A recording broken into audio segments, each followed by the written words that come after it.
चला तर मंडळी, आज आपण चिकन आणि मटनला विसरायला लावणारा चिकनचा पोटा रेसिपी बनवतोय। आता तुम्ही म्हणाल हे चिकनच झालं, पण हा चिकनचा पोटा आहे, चिकन नाही। तुम्ही कधी बनवला आहे का मंडळी?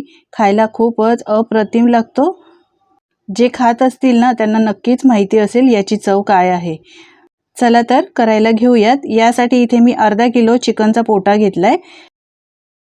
चिकनचा पोटा आणल्यानंतर स्वच्छ धुवून घ्यायचा। यानंतर या पद्धतीने मी तो असा बारीक चिरून घेतलाय। आता यामध्ये 1 चमचा दही, अर्धा चमचा हळद पावडर, 1 चमचा लाल तिखट, 1 चमचा धणे जिरे पावडर आणि अर्धा चमचा इथे मी गरम मसाला वापरलेला आहे। त्यानंतर यामध्ये घालूया आपण 2 चमचे काळा मसाला। काळा मसाल्यामुळे ना याला खूप छान चव येते, नक्की वापरून बघा। आता मीठ घालायचं आहे। चवीप्रमाणे मीठ मी इथेच घालते, नंतर गरज लागेल तर टेस्ट करून आपण घालणार आहोत। आता सगळं मिक्स करून घ्यायचं आहे आणि मॅरिनेट करून ठेवायचं आहे 15 ते 20 मिनिटांसाठी। असं मॅरिनेट करून ठेवल्यामुळे यामध्ये आतपर्यंत मसाला चांगला लागला जातो, याची चव खूप चांगली येते।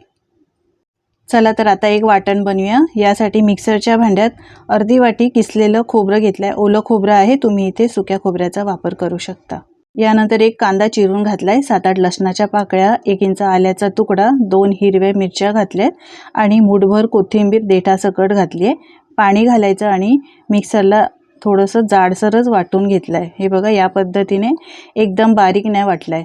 80% असं मसाला थोडा जाडसर वाटून घेतलेला आहे। आता यानंतर कढईमध्ये तेल घालायचं, 7-8 लसणाच्या पाकळ्या ठेचून घालायच्या। लसूण घालताना ठेचूनच घाला, म्हणजे याचा फ्लेवर खूप चांगला येतो। मिक्स करून घ्यायचं आहे। यानंतर इथे खाली आपण कांदा बारीक चिरून घेतलेला, इथे मी कांदा घातलाय। एक मोठा घ्यायचा आहे कांदा आणि तो चिरून यामध्ये घालायचा आहे। तेलामध्ये कांदा चांगला परतून घेऊया।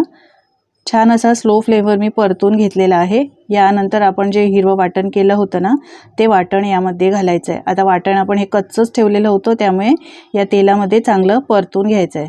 तुम्ही खोबरं कांदा भाजून सुद्धा यामध्ये वाटण घालू शकता किंवा असं कच्चं वाटून त्यानंतर छान असं तेलावर परतून घ्यायचं आहे।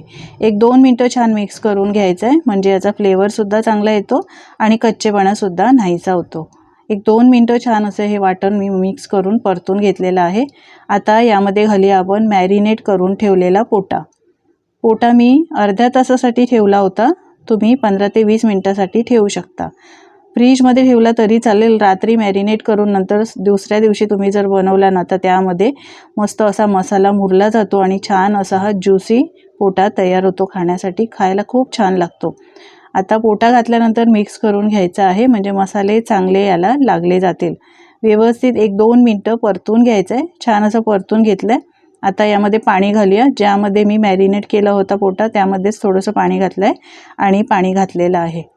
आता छान असं मिक्स करून घेऊया परत एकदा। आता इथे तुम्ही टेस्ट करायची असेल तर एक उकळी काढायची आणि टेस्ट करून नंतर त्यामध्ये मीठ ॲड करू शकता। मला मिठाची गरज वाटत नाही, मी परफेक्ट असं मीठ घातलेलं आहे, टेस्ट करून बघितलंय।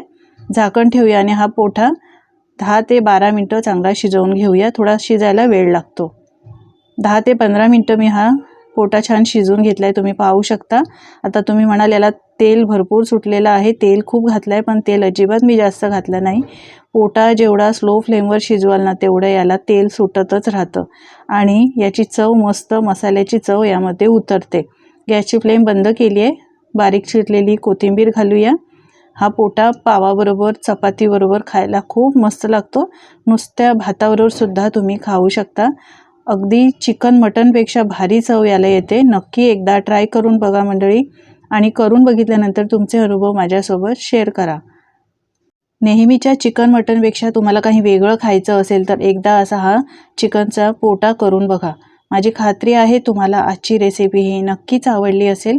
जराही आवडली असेल मंडळी तर लाईक करा, शेअर करा आणि अशाच नवनवीन रेसिपी पाहण्यासाठी चॅनलला सबस्क्राईब करायला अजिबात विसरू नका।